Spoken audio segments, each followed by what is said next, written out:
त्यांची आपल्या जिल्ह्याचे पालकमंत्री आजच्या कार्यक्रमाचे अध्यक्ष, मंत्रिमंडळातील माझे सहकारी उदय सामंतजी, आपले खासदार सुनीलातील माझे दुसरे शेखर निकमजी, जिल्हाधिकारी एम देवेंद्र सिंगजी, टाटा टेक्नॉलॉजीचे वरिष्ठ प्रोग्राम संचालक अनिल केलापुरेजी, आमचे ॲडिशनल CEO MIDCचे कुणाल खेमनारजी, SP डॉक्टर धनंजय कुलकर्णीजी, CEO जिल्हा परिषद वैदेही रानडेजी जाधव, पूजाताई निकम, साधनाताई बोत्रे, विविध राजकीय पक्षाचे उपस्थित असणारे सर्व सन्माननीय कार्यकर्ते, नेते, उपस्थित सर्व माझे विद्यार्थी प्रतिष्ठित नागरिक, पत्रकार मित्र, बंधू भगिनींनो आणि माझ्या तरुण मित्रांनो, आपल्या सर्वांचं आराध्य दैवत युगपुरुष छत्रपती शिवाजी महाराज यांची आज तिथीनुसार शिवजयंती आहे. आपण राज्यामध्ये 2 प्रकारे शिवजयंती साजरी करतो. एक राज्य सरकारने 19 फेब्रुवारी या दिवशी आम्ही सगळेजण जिथं महाराजांचा जन्म झाला शिवनेरी किल्ल्यावर तिथं जाऊन त्या ठिकाणी अभिवादन करतो आणि तिथीप्रमाणे आज राज्यातल्या अनेक भागामध्ये, आपल्या कोकणामध्ये देखील अनेक भागामध्ये शिवजयंती साजरी केली जाते. त्या शिवजयंतीच्या निमित्तानं देखील माझ्या तमाम जनतेला पासून शुभेच्छा देतो. आज मी जो अर्थसंकल्प राज्याला सादर केला त्याचा 75 आमदारांनी 2 दिवस खूप चर्चा केली. त्याच्यामध्ये काहींनी सकारात्मक भूमिका मांडली, काहींनी नकारात्मक भूमिका मांडली, टीका झाली, काहींनी कौतुक केलं. त्याचं मला उत्तर द्यायचं होतं, परंतु मला उदयनी आग्रह केला की ते कार्यक्रम झाल्यानंतर तुम्ही इथल्या MIDC आणि टाटा उद्योग समूह संचलित कौशल्यवर्धन केंद्राच्या भूमिपूजनाच्या करता, ज्याच्याकरता 197 कोटी रुपये खर्च केला जाणार आहे, 31 कोटी रुपये त्या ठिकाणी सरकारकडनं आणि MIDC कडनं आणि 66 कोटी रुपये हे टाटा उद्योग समूहाकडनं त्या ठिकाणी दिले जाणार आहे. आणि हा प्रोजेक्टच्या विपूजनाच्या करता मी खास तसाच एक शिवसृष्टीचा पण आपल्या इथं कार्यक्रम आहे. मगाशी सुनीलजी तटकरे साहेबांनी सांगितलं प्रकारे रत्नागिरी ही बदलत चाललेली आहे. काळानुरूप लोकप्रतिनिधींना, मंत्र्यांना, पालकमंत्र्यांना काही महत्त्वाचे निर्णय घ्यावे लागतात. लोकांच्या अपेक्षा वाढलेल्या आहेत. आपण इथला जो रस्ता होतो त्या पार नागपूरपर्यंत हा तिथं त्याचाही खूप चांगला परिणाम एकंदरीत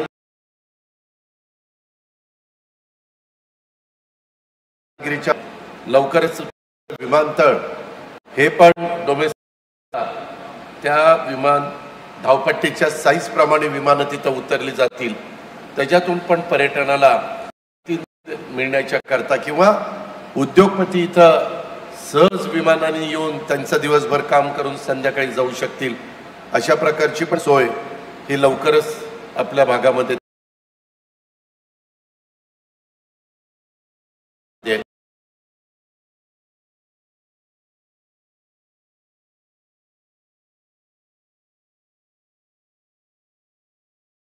मला मुलांनो, विद्यार्थीनींनो, मला तुम्हाला सगळ्यांना सांगायचं आहे की आजचं युग हे तंत्रज्ञानाचं युग आहे. उद्योग क्षेत्रात बदल होत आहेत, जगात होत आहेत, देशात होत आहेत, राज्यात होत आहेत, आपल्या जिल्ह्यात होत आहेत. सोबत माझ्या महाराष्ट्रातला हा विद्यार्थी यांनी स्वतःला घडवलं पाहिजे, ते अत्यंत गरजेचं आहे. पण तुम्ही घडवताना किंवा तुमचे पालक तुम्हाला प्रयत्न करत असताना, देण्याचा प्रयत्न करत असताना शालेय विद्यालयीन शिक्षणावर भर दिला जायचा। आर्ट सायन्स संदर्भातलं शिक्षण हे साधारण त्या ठिकाणी दिलं जायचं। मात्र आजच्या स्पर्धात्मक युगामध्ये आपल्याला तांत्रिक कौशल्य आणि व्यावसायिक प्रशिक्षण ही जी काळाची गरज बनलेली आहे, त्याप्रमाणे आपल्या महाराष्ट्रामध्ये विविध प्रकारची केंद्र ही सुरू करणं हे नित्य गरजेचं होतं। आणि त्याच्यातूनच इथं एक आहे, माझ्या माहितीप्रमाणे राज्यातलं तिसरं केंद्र आहे। पहिलं अतिशय चंद्रपूर तिकडच्या भागात आपण केलं, दुसरं अतिशय नक्षलग्रस्त भाग म्हणून ओळखला जाणारा गडचिरोली, तिथं आता आपण परिस्थिती खूप सुधारलेली आहे, त्या ठिकाणी आपण केलेलं आहे। आता तिसऱ्या रत्नागिरी शहराला मिळालेला आहे आणि त्याचं खऱ्या अर्थाने श्रेय हे तुमचे लोकप्रतिनिधी उदय सामंतला जातं। विषय स्पष्ट सगळ्यांच्या समोर सांगतो आणि आपल्या एक अभिमानाची गोष्ट आहे, थांबणार नाही। रत्नागिरीच्या नंतर तिथं आम्ही असं केलं, पुण्यामध्ये आम्ही बाणेरला जागा दिली, असं केंद्र करायचंय। त्याच्यानंतर शिर्डी, जिथं श्रद्धेचं स्थान म्हणून ओळखलं जातं, त्या साईबाबांच्या शिर्डीमध्ये आपण एक केंद्र त्या ठिकाणी सुरू करणार आहे। आणि हे करत असताना मराठवाडा उत्तर महाराष्ट्र थोडासा राहतोय। मी आता टाटाच्या काही मान्यवरांशी बोललो तर त्यांनी सांगितलं की आमची हरकत नाही, परंतु छत्रपती संभाजीनगर म्हणजे आपल्या मराठवाड्याच्या करता आणि त्याचबरोबर एक बुलढाणा त्या भागामध्ये अशा पद्धतीनं आपल्याला करायचं आहे।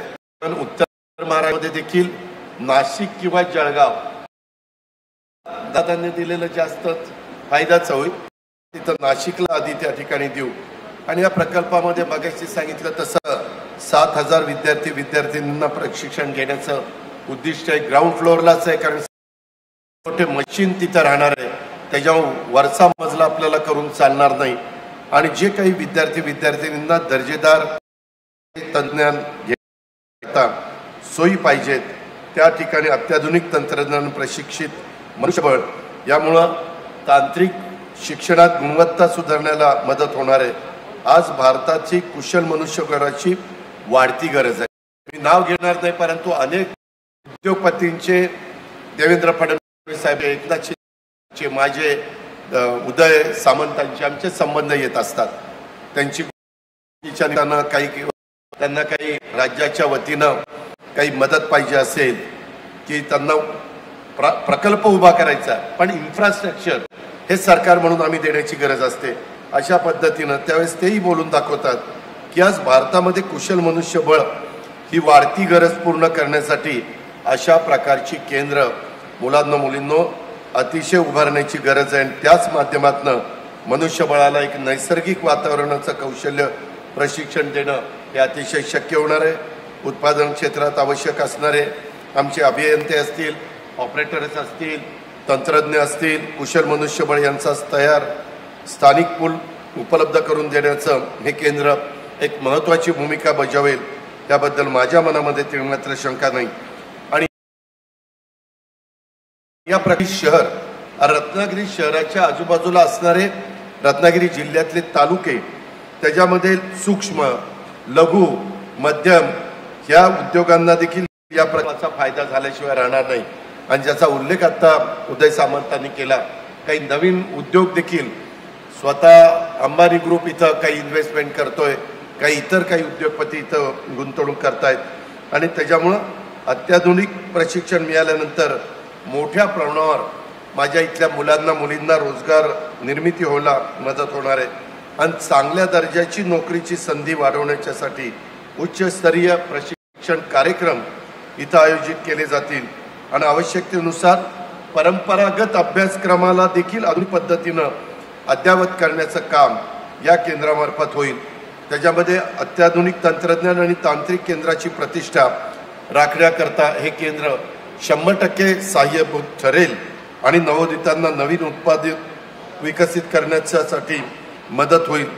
आज उद्योगामध्ये मोठ्या प्रमाणावर वापरल्या जाणाऱ्या अद्ययावत उत्पादन तंत्रज्ञान, साधनं आणि उपकरणं याची सेंटर मार्फत स्थापना केली जाईल आणि विद्यार्थ्यांना, उद्योग व्यावसायिकांना नवकल्पना आणि कौशल्य विकास याद्वारे उद्योगात कुशल संसाधने आणि उद्योजकता निर्माण करण्याचं काम हे आपल्या केंद्राच्या मार्फत निश्चितपणे होईल.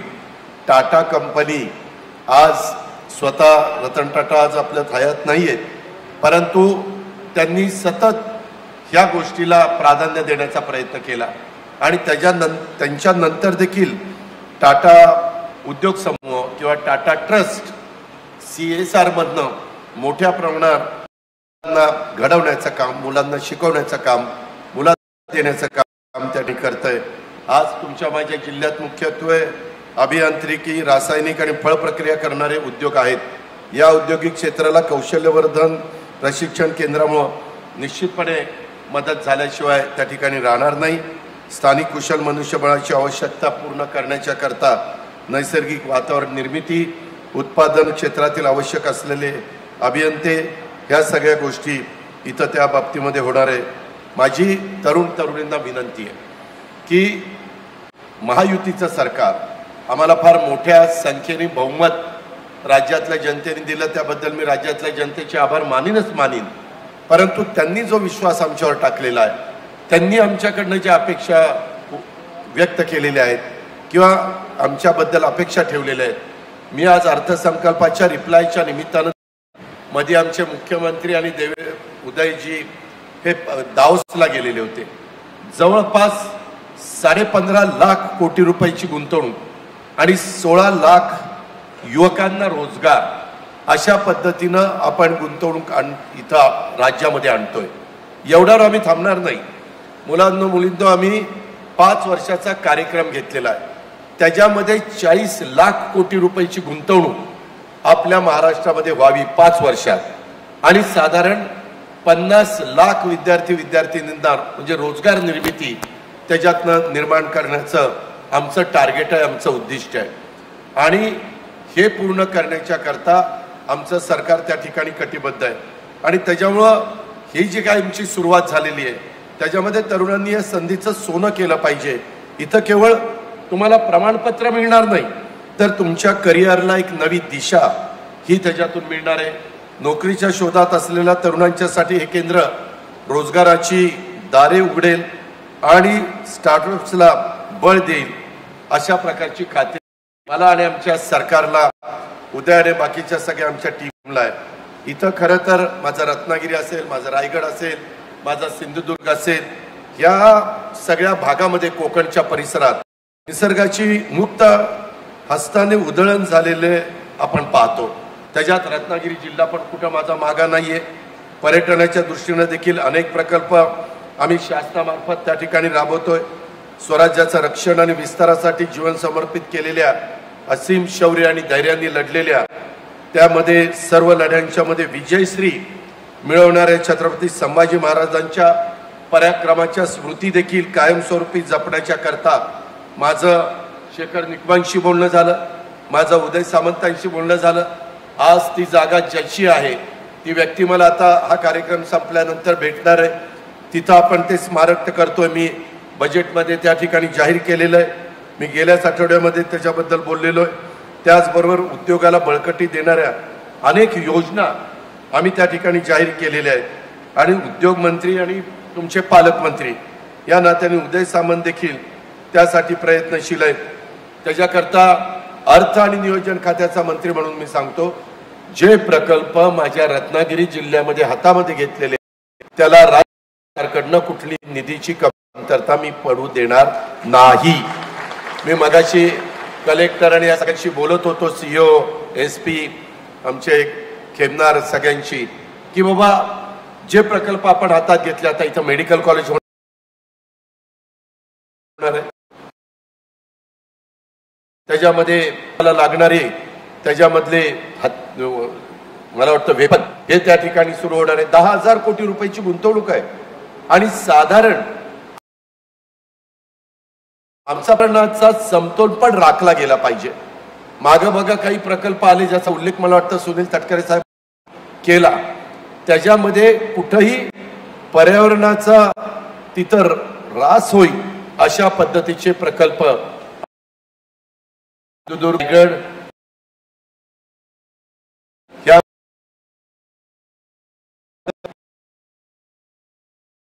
उडण आम्ही